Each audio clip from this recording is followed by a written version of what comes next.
The black limousines lined the circular driveway like expensive beetles, their polished surfaces reflecting the gray November sky. Inside the sprawling colonial mansion that had been the Whitmore family home for 3 decades, the scent of funeral flowers mixed with the aroma of catered hors d'oeuvres. I wonder where you're watching this from today. Are you in a place where family gatherings bring joy, or do they carry the weight of old tensions like this one? Drop a comment and let me know what state or country you're tuning in from. Helena Whitmore stood near the kitchen island, her simple black dress a stark contrast to the designer mourning attire worn by her 3 siblings. At 42, she appeared older than her years, her brown hair pulled back in a practical ponytail, her hands showing the calluses of someone unaccustomed to manicures. She clutched a worn leather notebook, occasionally jotting down notes as family members spoke in hushed tones about arrangements and responsibilities.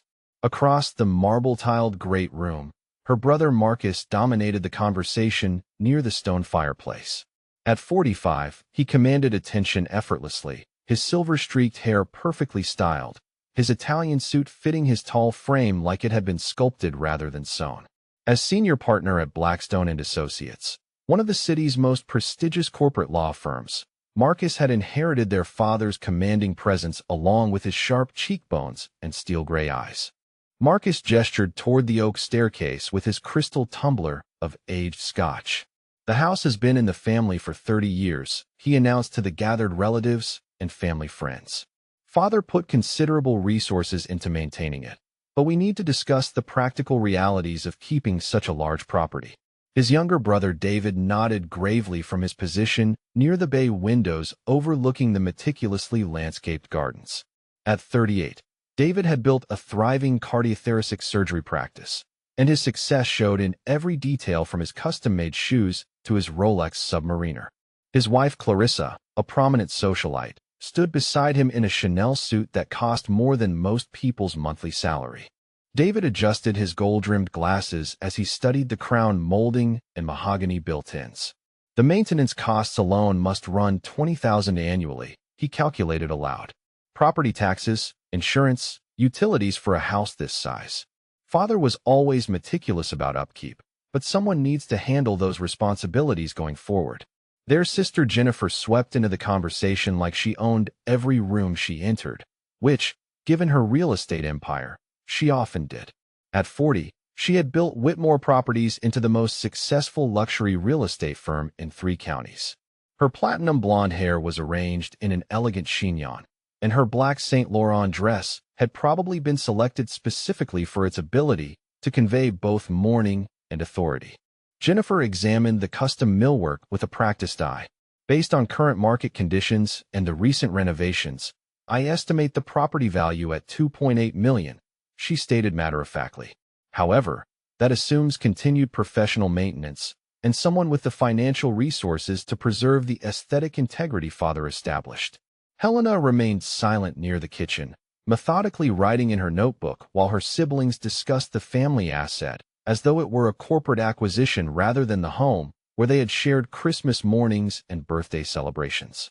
Her pen moved steadily across the page, recording every comment, every assumption, every casual dismissal of her potential involvement in their father's legacy. Marcus refilled his scotch and turned toward the group of cousins and family friends who had lingered after the funeral service. "We appreciate everyone's support during this difficult time," he said with practiced solemnity. "The family will need some time to work through Father's affairs, but we want to ensure everything is handled with the dignity and care he would have expected." David stepped forward to add his own perspective. "Father built something remarkable here, both the property and his business legacy. We have a responsibility to honor that through careful stewardship and sound financial planning." Jennifer nodded approvingly. "The real estate market favors those who understand long-term value preservation," she noted. "This property represents not just sentimental value, but significant financial responsibility that requires appropriate resources and expertise." As the afternoon wore on, Helena noticed how naturally her siblings positioned themselves as the decision-makers, how smoothly they guided conversations away from any suggestion that she might have opinions or insights worth considering. When Aunt Margaret asked about Helena's thoughts on the family piano, Marcus quickly redirected the discussion to the more practical matter of estate valuation and tax implications. The assumption seemed to permeate every interaction that Helena, who had never married or built the kind of visible career success her siblings enjoyed, would naturally defer to their superior judgment and resources. Her modest apartment across town, her 10-year-old Honda Civic in the driveway, her simple wardrobe all served as silent evidence of her presumably limited means and influence. Helena continued taking notes, her expression remaining calm and attentive while her siblings orchestrated the family narrative around her absence rather than her presence. She recorded Marcus mentioning the need for someone with substantial liquid assets to handle immediate estate responsibilities. She wrote down David's concern about finding family members with sufficient financial stability to maintain property standards. She noted Jennifer's casual reference to the importance of working with people who understood high-end real estate management. As evening approached and the last of the visitors departed, the four siblings found themselves alone in the great room where they had grown up. The catered staff had cleaned the kitchen, folded the rented chairs, and removed the floral arrangements, leaving only the family to contemplate their new reality as adults orphaned by their father's sudden heart attack. Marcus loosened his tie and settled into their father's favorite leather armchair. "We need to schedule a meeting with the estate attorney next week," he announced. Robert Chun handled all of father's legal affairs, and he mentioned there are some specific provisions we need to review together. David poured himself a glass of wine and took the chair across from Marcus. "Did father ever discuss his intentions with any of you directly?" he asked. "He was always private about financial matters, but I assumed he would want the property to remain in the family if possible." Jennifer kicked off her designer heels and curled into the corner of the leather sofa. "The question is whether we can realistically manage that," she said pragmatically. "This house requires serious financial commitment, and we all have our own properties and obligations to consider." Helena finally spoke from her position near the window. "I loved growing up here," she said quietly. "Father always said this house held the best memories of our family." Her siblings exchanged glances that she pretended not to notice, the kind of looks that suggested gentle patience with someone who prioritized sentiment over practicality. Marcus cleared his throat diplomatically. "Of course we all have fond memories, Helena," he acknowledged. "But emotional attachment has to be balanced against financial reality and long-term sustainability." The conversation continued around her as though her comment had been noted and filed rather than truly considered, and Helena returned to her notebook, adding one final observation before closing the leather cover and preparing for the drive back to her small apartment, where she would spend the evening reviewing documents that her siblings had no idea she possessed. 3 days after the funeral, Marcus selected the private dining room at Le Bernardin for what he described to the hostess as a family business meeting. The mahogany-paneled room with its view of the city skyline provided the perfect backdrop for serious conversation, and more importantly, absolute privacy from curious ears. David arrived first, having rescheduled 2 surgeries to accommodate the urgent gathering, while Jennifer swept in precisely on time, her briefcase containing preliminary estate valuations and property assessments. Marcus waited until their server had poured the wine and closed the door before addressing what he termed the Helena situation. He spread several documents across the white linen tablecloth, including copies of their father's previous will from 5 years earlier and a property assessment Jennifer had commissioned. "We need to address the reality that Helena has never contributed meaningfully to the family's financial stability," he began, his lawyer's voice carrying the weight of careful preparation. "Her emotional attachment to the house is understandable, but sentiment cannot override practical considerations." Jennifer leaned forward, her manicured fingers tracing the property boundaries on the assessment map. "I ran preliminary numbers yesterday, and the annual carrying costs for that property exceed Helena's entire income by a factor of 3, she stated with the precision of someone who had built her fortune on accurate calculations. "Property taxes alone are $38,000 annually, and that assumes no major repairs or improvements. The heating system is approaching replacement age, and the roof will need attention within 2 years." David nodded gravely as he reviewed the financial projections. "During my residency, when father had that minor stroke scare, Helena couldn't even afford to fly home because she was between jobs again," he recalled. I ended up covering her airfare and hotel expenses because she was living paycheck to paycheck. The idea that she could suddenly maintain a $3 million property is frankly unrealistic. Marcus had prepared for this conversation meticulously, the way he approached every significant legal challenge. He pulled out his tablet and showed his siblings a timeline he had constructed of Helena's employment history over the past 2 decades. Notice the pattern, he observed, scrolling through a series of modest positions at small companies, lengthy gaps between jobs, and a complete absence of any significant financial milestones.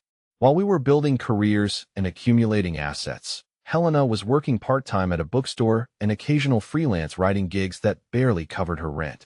The siblings shared memories that supported their assessment of Helena's financial limitations, each story reinforcing their perception of her as the family member who had never quite managed to achieve stability.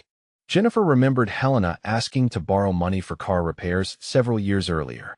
David recounted instances where Helena had declined expensive family vacations, claiming budget constraints that everyone understood meant she simply could not afford to participate. Marcus outlined his legal strategy for challenging any provision that might award Helena an equal share of the estate. Inheritance law recognizes the principle of contribution and capability, he explained.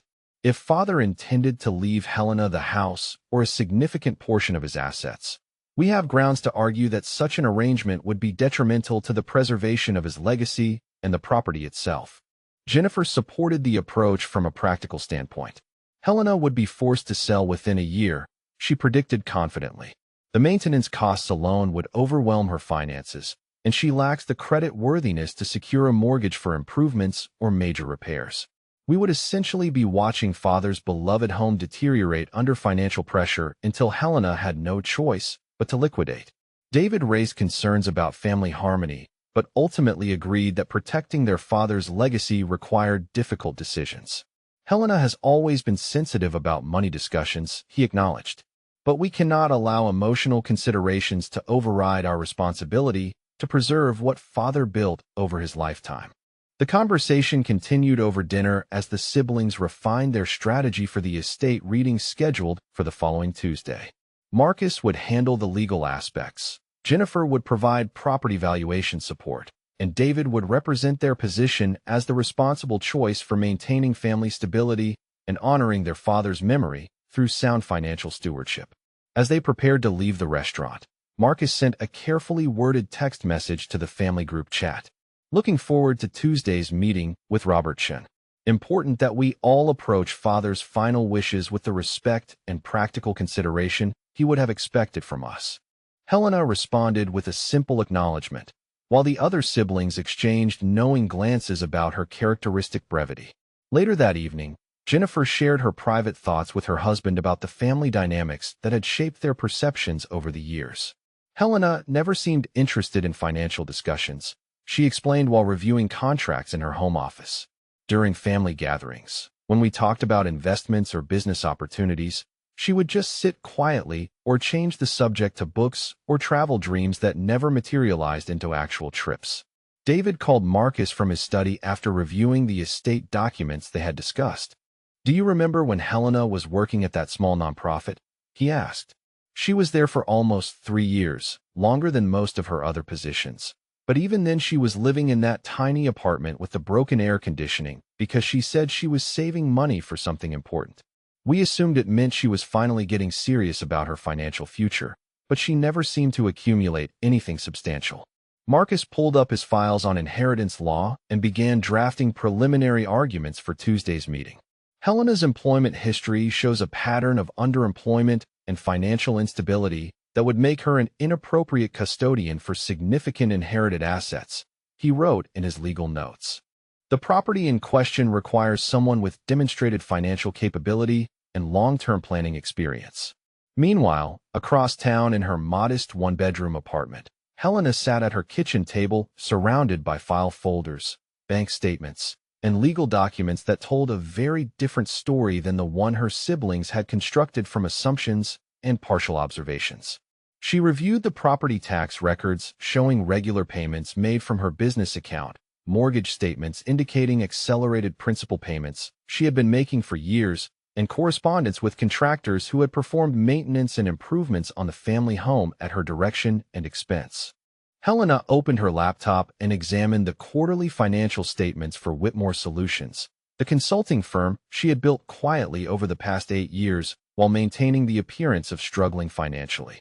Her clients included 3 Fortune 500 companies and 2 major nonprofit organizations, and her annual income exceeded what her surgeon brother earned from his practice.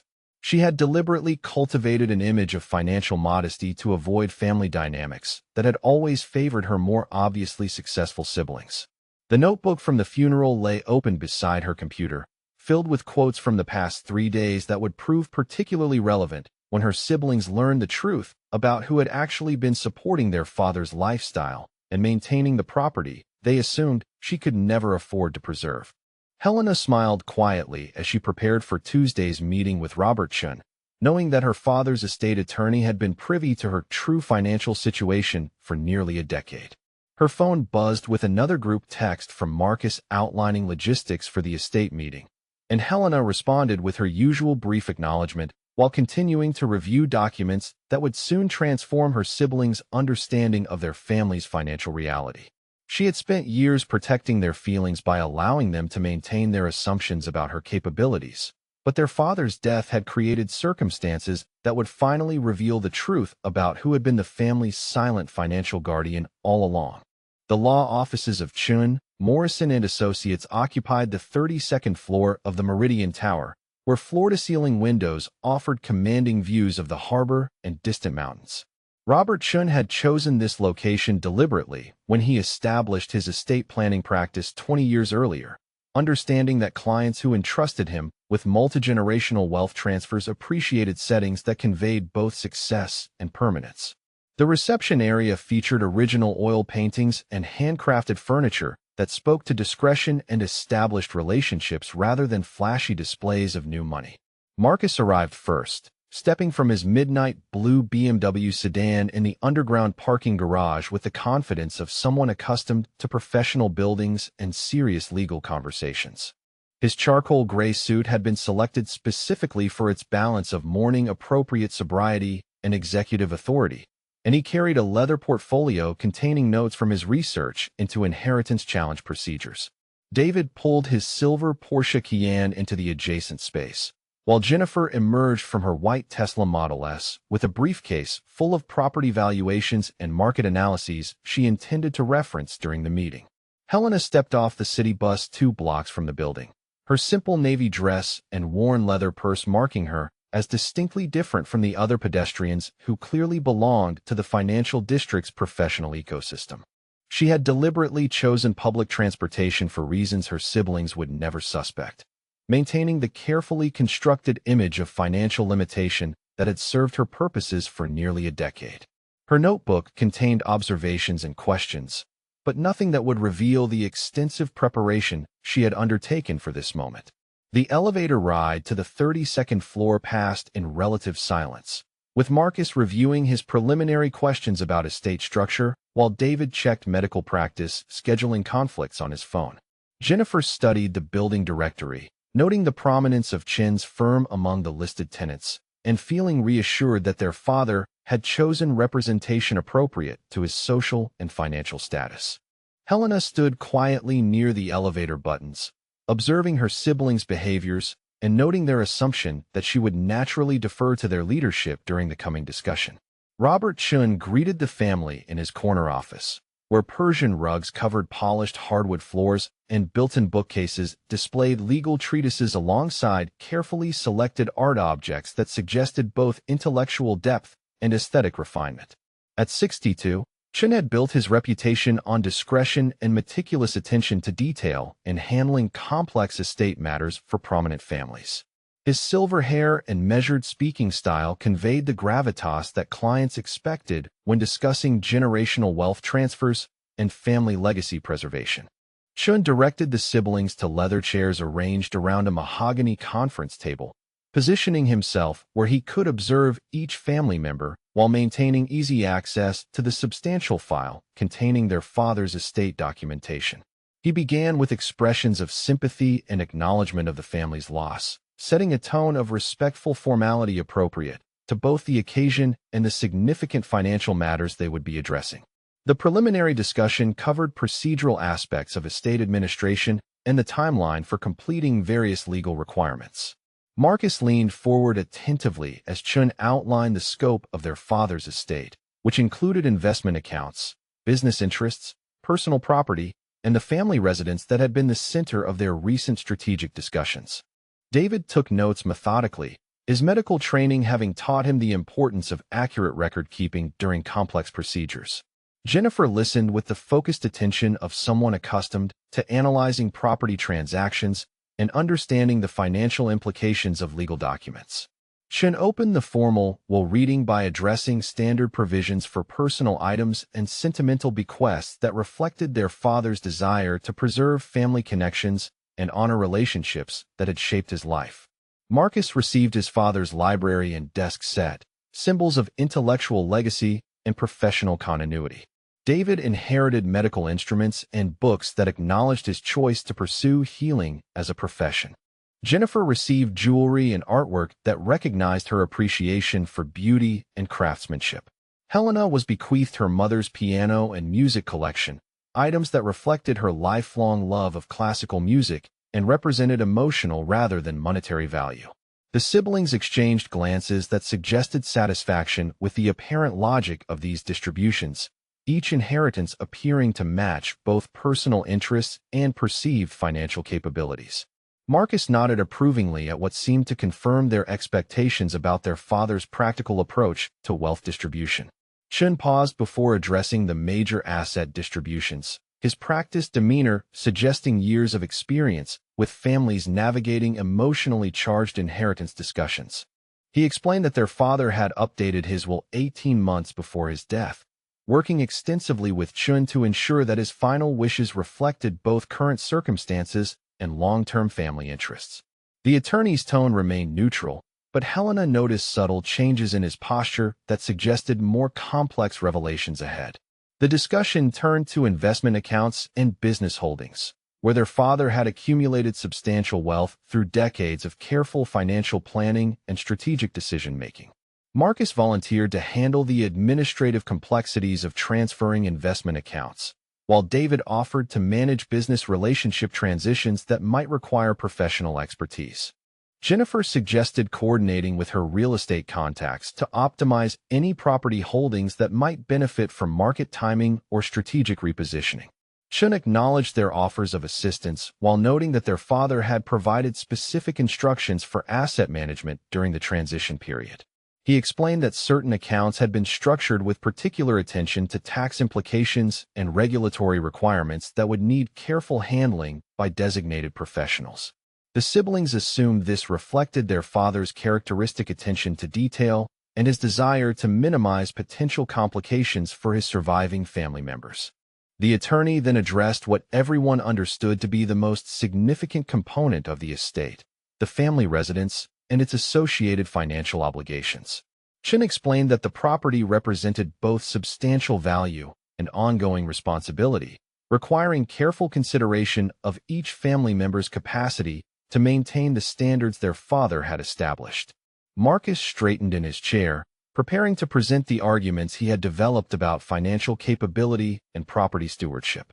However, Chun's next statement introduced the first note of confusion into the proceedings. According to the mortgage documentation and property records, he explained, the family home had been fully paid off 3 years earlier, despite their father's retirement income being insufficient to support accelerated payment schedules. David frowned, immediately recognizing that the mathematics did not align with their understanding of their father's financial situation during his final years. Jennifer pulled out her calculator and began working through property value calculations, trying to understand how their father could have managed such substantial payments while maintaining his comfortable but not extravagant lifestyle.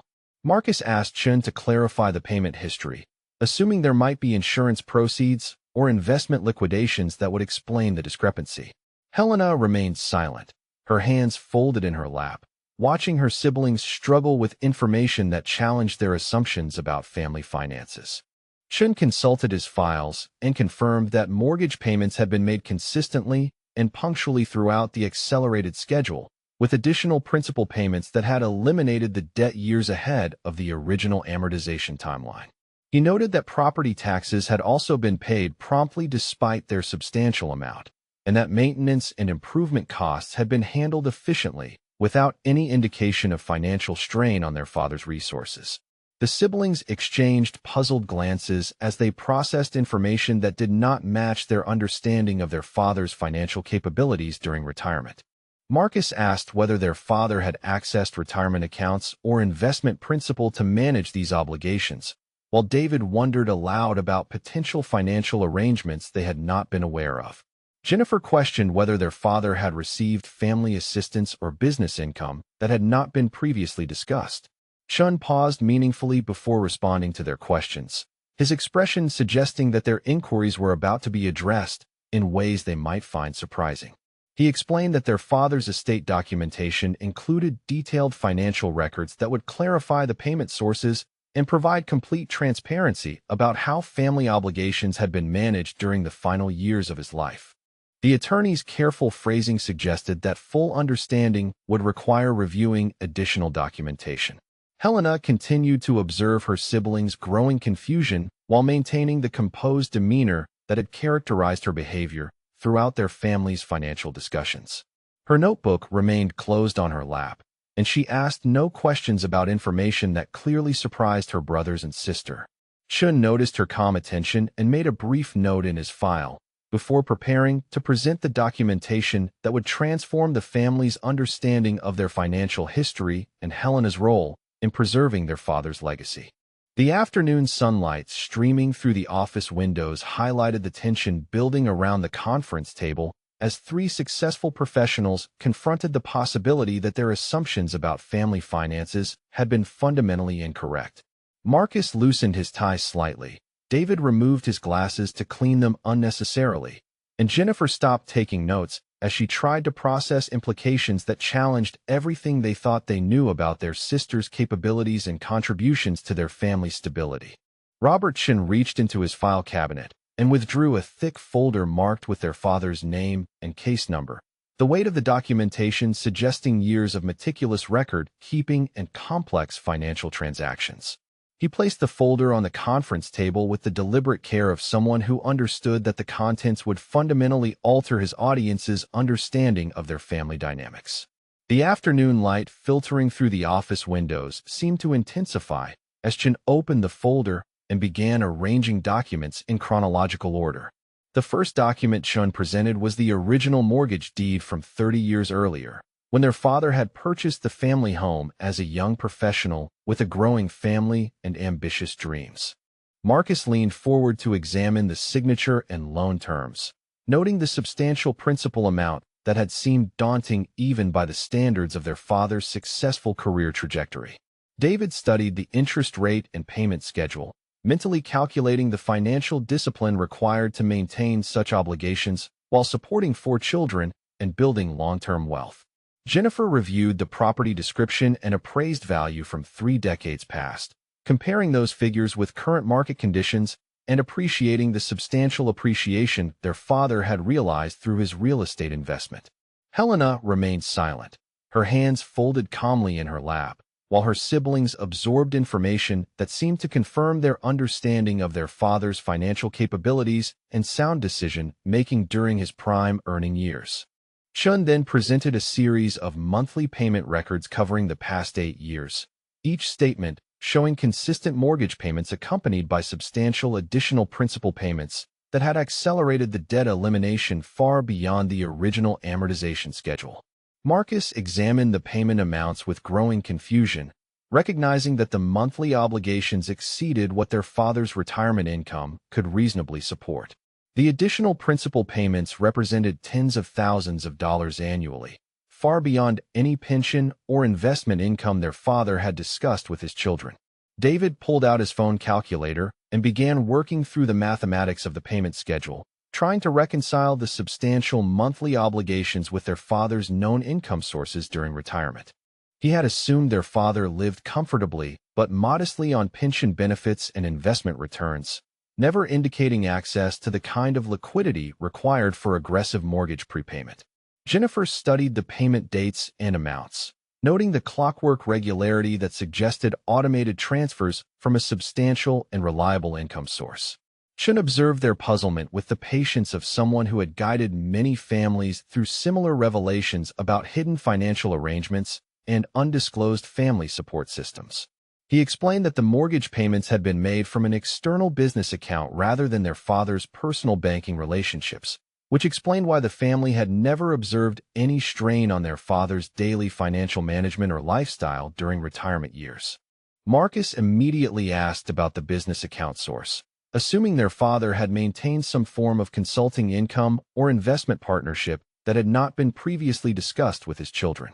David wondered whether their father had liquidated assets or accessed credit facilities to manage the accelerated payment schedule. Jennifer speculated about potential family loan arrangements or inheritance funds that might have become available during their father's later years. Shun paused meaningfully before answering their questions, his expression indicating that the truth would surprise them more than their current speculation suggested. He reached into the file and withdrew bank statements showing the payment source: monthly transfers from an account belonging to Whitmore Solutions LLC, a business entity that none of the siblings recognized despite their assumption that they understood their father's financial arrangements and professional relationships. The name Whitmore Solutions appeared on every mortgage payment record for the past 8 years, alongside property tax payments, homeowners insurance premiums, and maintenance expenses that had preserved the family home in immaculate condition throughout their father's retirement. Marcus stared at the LLC documentation, trying to place the business name within his understanding of their father's professional network and investment portfolio. David examined the payment amounts with growing amazement at the substantial annual contributions someone had made to preserve their family legacy. Jennifer pulled out her phone to search for Whitmore Solutions in business databases, expecting to find information about their father's hidden business interests or investment partnerships. Her search results showed a successful consulting firm specializing in nonprofit management and organizational efficiency, but the business owner information remained private through standard LLC confidentiality protections. The company's business address was listed in their city, and client testimonials suggested a highly respected professional operation. Shun allowed the siblings several minutes to process the information about Whitmore Solutions before presenting the next revelation that would connect the business entity to someone they knew intimately but had completely underestimated. He withdrew the LLC formation documents, business license applications, and tax identification records that would reveal the true owner of the company responsible for preserving their family home and supporting their father's comfortable retirement lifestyle. The business registration documents showed Whitmore Solutions LLC had been established 9 years earlier by Helena Patricia Whitmore, listing her modest apartment address as the initial business location. Marcus read the information twice, unable to immediately process how his sister, who had struggled to afford car repairs and vacation expenses, could be the owner of a business generating enough revenue to handle substantial mortgage payments and property maintenance costs. David stared at Helena's signature on the business formation documents, trying to reconcile the legal evidence with his memories of lending her money for plane tickets and watching her decline expensive family activities due to budget constraints. Jennifer examined the business license and tax identification numbers, her real estate experience confirming that these documents represented a legitimate and substantial business operation rather than some form of financial shell game or accounting error. Helena met her siblings' shocked stares with quiet composure, her expression revealing neither surprise nor defensiveness about information that was clearly devastating their assumptions about her financial capabilities and life circumstances. She had anticipated this moment for years, knowing that their father's death would eventually require full disclosure of the financial arrangements that had allowed him to maintain his dignity and lifestyle while accepting her support without acknowledgement that might have altered family dynamics. Shun continued presenting documentation that revealed the scope of Helena's financial contributions to their family's stability over nearly a decade. Property tax payments totaling hundreds of thousands of dollars had been made from Helena's business account, ensuring that their father never faced the embarrassment or stress of financial hardship during retirement. Home maintenance expenses including roof repairs, HVAC system upgrades, and landscaping services had been handled through Helena's business relationships and financial resources. Marcus found his voice first, asking Chin to explain how Helena could have generated the substantial income required for such extensive financial support while maintaining the appearance of struggling financially during family interactions. His lawyer's training demanded logical explanations for apparent contradictions, but the documentation before him suggested a level of financial success that contradicted years of observations and assumptions about his sister's professional achievements.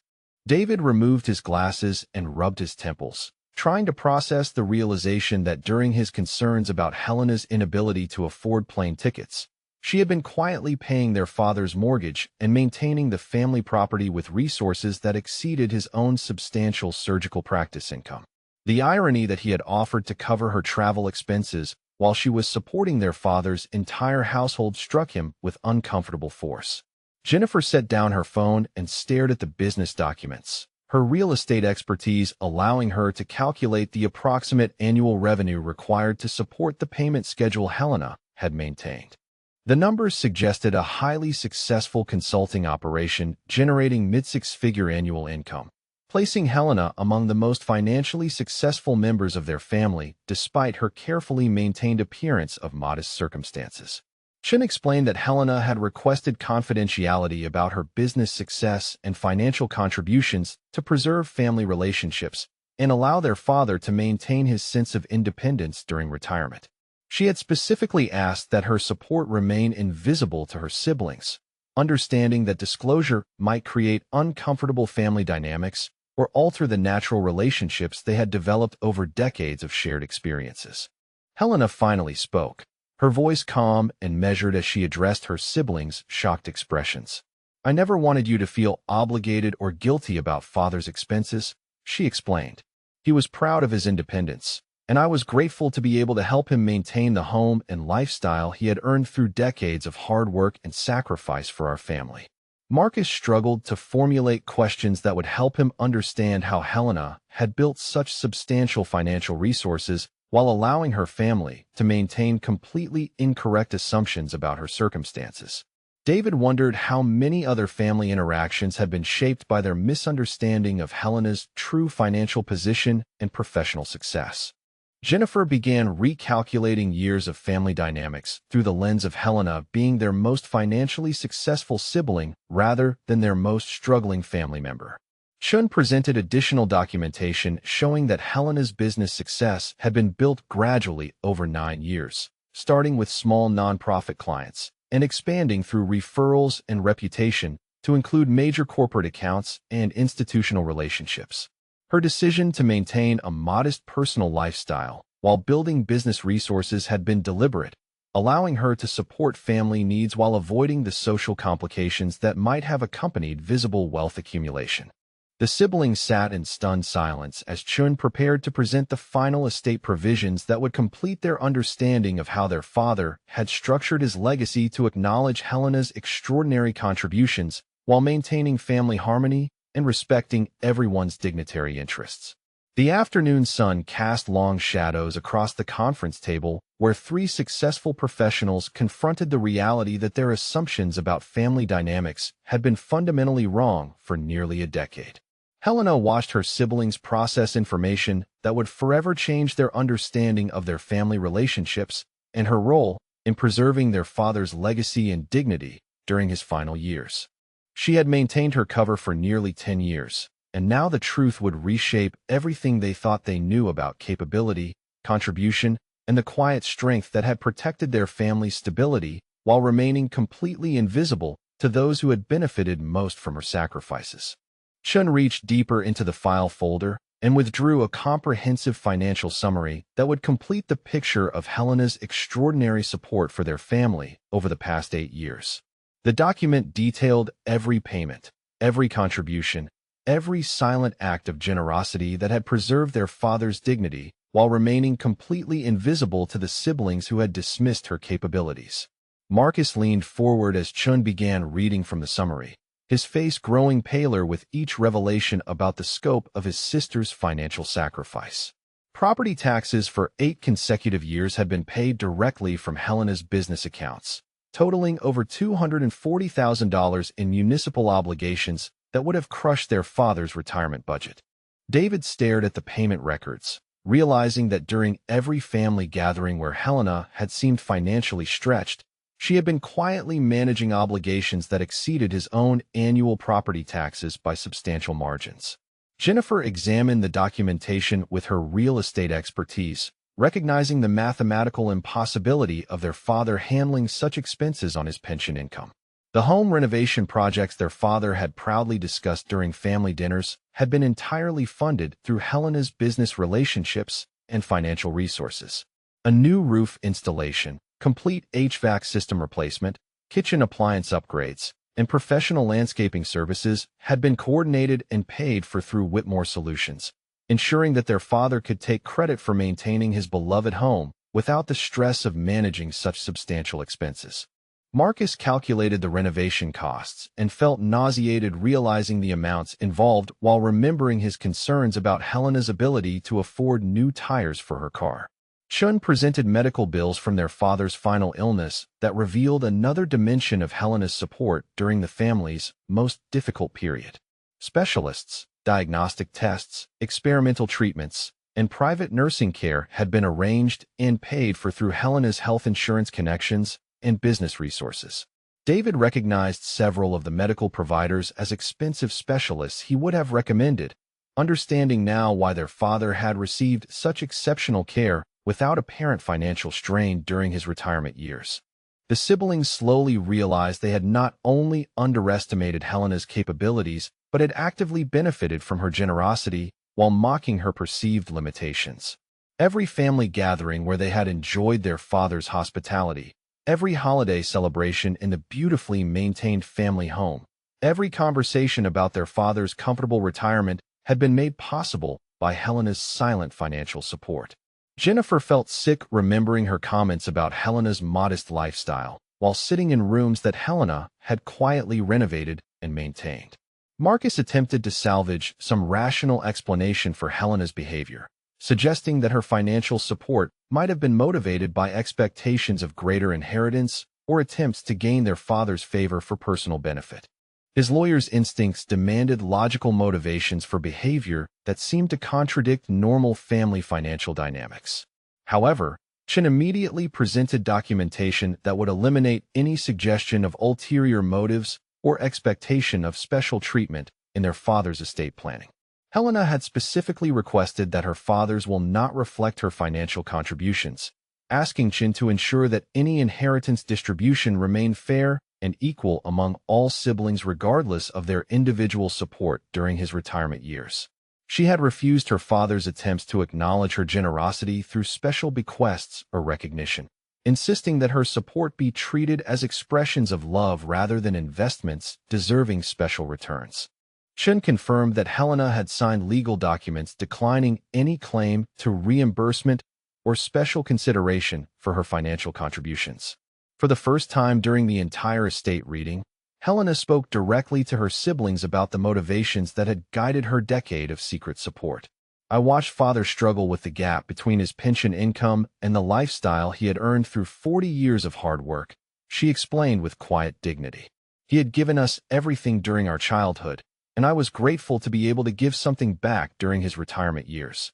I never wanted him to feel like a burden or lose the independence that meant so much to his self-respect. David removed his glasses and stared at his hands, remembering dozens of instances where he had offered to help Helena with expenses that seemed beyond her means, never imagining that she was secretly managing financial obligations that dwarfed his own considerable income. The irony that he had worried about her financial stability while she was supporting their entire family struck him as both humbling and mortifying. He thought about the plane tickets he had purchased for her, the restaurant meals he had insisted on paying for, the careful way he had avoided suggesting expensive family activities to spare her embarrassment. Jennifer recalled her private conversations with her husband about Helena's apparent lack of financial ambition and professional direction, discussions that now seemed both cruel and absurd given the evidence of Helena's remarkable business success and family devotion. She had built a real estate empire while completely missing the fact that her sister had built an equally successful consulting business that generated the resources to support their father's entire household for nearly a decade. Marcus struggled with the professional implications of his legal strategy for challenging Helena's inheritance rights based on her supposed financial incapability. Every argument he had prepared about her inability to maintain the family property had been destroyed by evidence of her actual track record managing exactly those responsibilities for years. His careful analysis of inheritance law and capability requirements now seemed not only wrong, but potentially defamatory, given Helena's proven competence and extraordinary generosity. Chun concluded the financial revelations by explaining that their father had been fully aware of Helena's support and had worked with Chun to update his will 18 months before his death to reflect his gratitude and ensure that Helena's sacrifices were acknowledged in his final wishes. Their father had specifically requested that the truth about Helena's contributions be revealed during the estate reading so that the family would understand the real dynamics that had shaped their recent years together. The conference room fell silent as three successful professionals confronted the reality that their assumptions about their sister had been not only wrong, but cruelly unjust given the extent of her generosity and sacrifice for their family's well-being. Helena sat calmly while her siblings processed emotions ranging from shock to gratitude to shame about their recent conversations plotting to minimize her inheritance based on perceived financial limitations. The afternoon sun streaming through the office windows illuminated the documents that had transformed their understanding of family loyalty, capability, and the quiet strength that had protected their father's dignity while remaining completely invisible to those who loved him most. Chun prepared to present their father's final wishes for estate distribution, knowing that the revelations about Helena's contributions had created the context necessary for understanding why their father had structured his legacy to honor not just family relationships, but extraordinary devotion demonstrated through actions rather than words. Helena closed her notebook and prepared to learn how her father had chosen to acknowledge nearly a decade of secret sacrifice that had preserved his independence and allowed his family to remember him as the strong provider he had always been throughout their lives together. Chun opened the final section of their father's will with the gravity befitting a document that would complete one of the most emotionally complex estate readings of his professional career. The updated provisions reflected their father's careful consideration of each family member's contributions and capabilities, informed by nearly 2 years of discussions with Chun about fairness, gratitude, and the preservation of family harmony despite dramatically unequal levels of sacrifice and support. Helena remained composed while her siblings struggled to process the emotional impact of learning about her extraordinary generosity after years of dismissing her importance. Their father's primary bequest awarded the family home and all associated property to Helena, acknowledging her role as the person who had actually maintained and preserved the residence for nearly a decade. The will specifically noted Helena's financial stewardship, emotional investment, and proven capability to continue maintaining the property standards their father had established throughout his lifetime. Marcus stared at the legal language that eliminated any possibility of challenging Helena's inheritance based on financial incapability, given the documented evidence of her superior resources and management skills. David and Jennifer would receive equal shares of their father's investment accounts and business holdings, substantial inheritances that reflected their father's desire to treat his children fairly while acknowledging the reality of who had actually supported his retirement lifestyle. The monetary bequests to Marcus, David, and Jennifer totaled nearly $800,000 each, ensuring their financial security while recognizing that Helena had already demonstrated her commitment to preserving their father's legacy through actions rather than expectations. Chun explained that their father had included a provision allowing Helena to seek reimbursement for 8 years of property expenses, mortgage payments, and maintenance costs from the estate if she chose to pursue such compensation.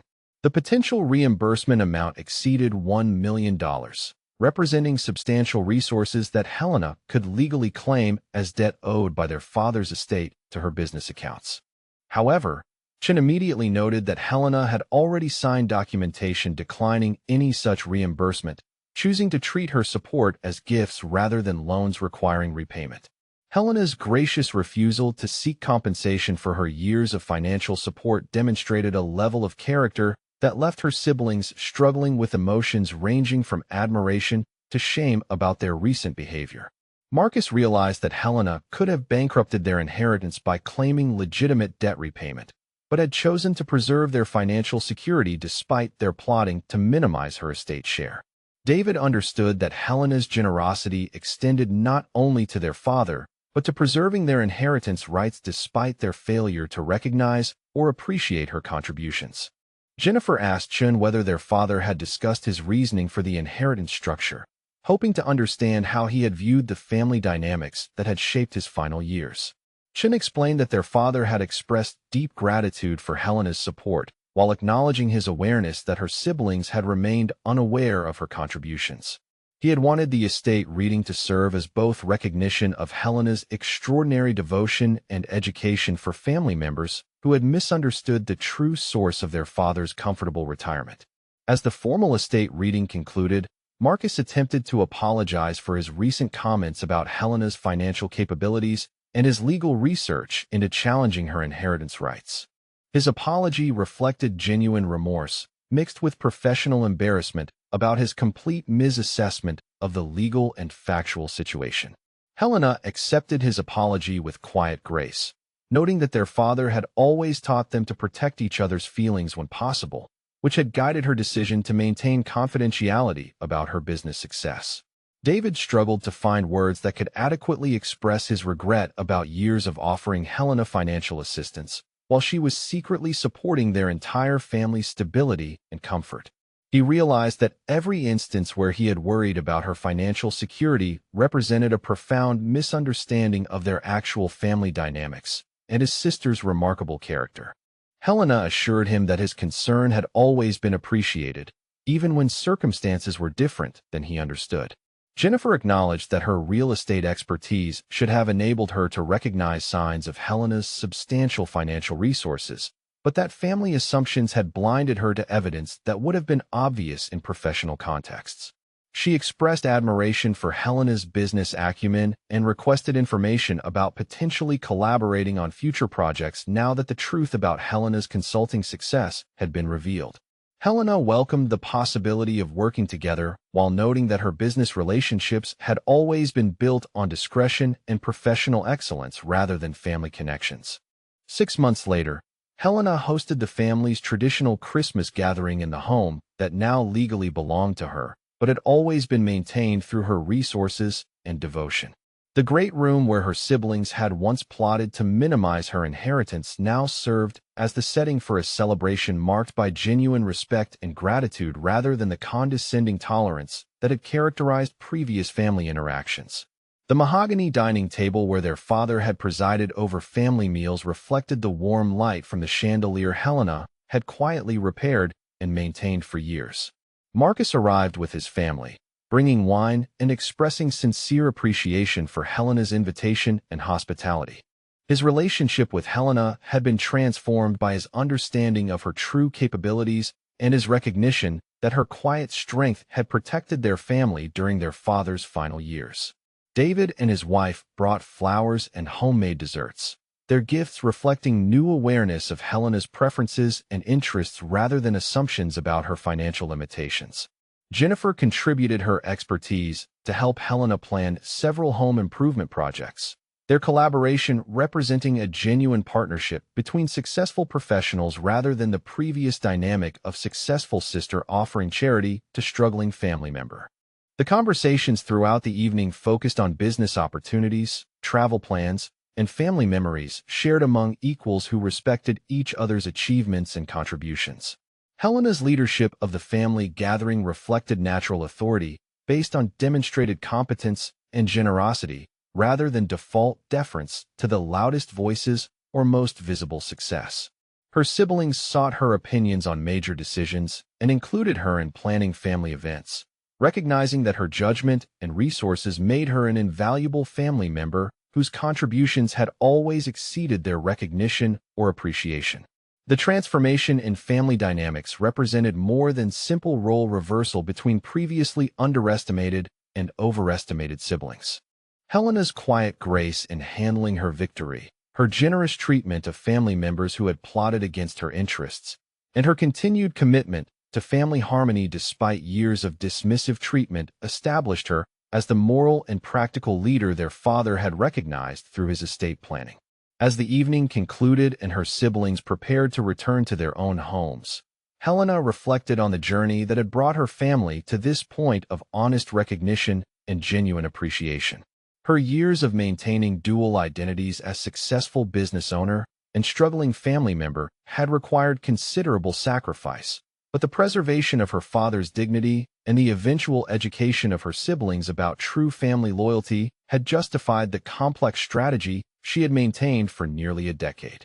The story of Helena's hidden strength and her family's dramatic learning experience had become a powerful reminder that assumptions about capability and contribution often reflect the limitations of the observers rather than the observed. Her siblings had learned to look beyond surface appearances and to appreciate the quiet competence that had shaped their family's stability and their father's peaceful final years.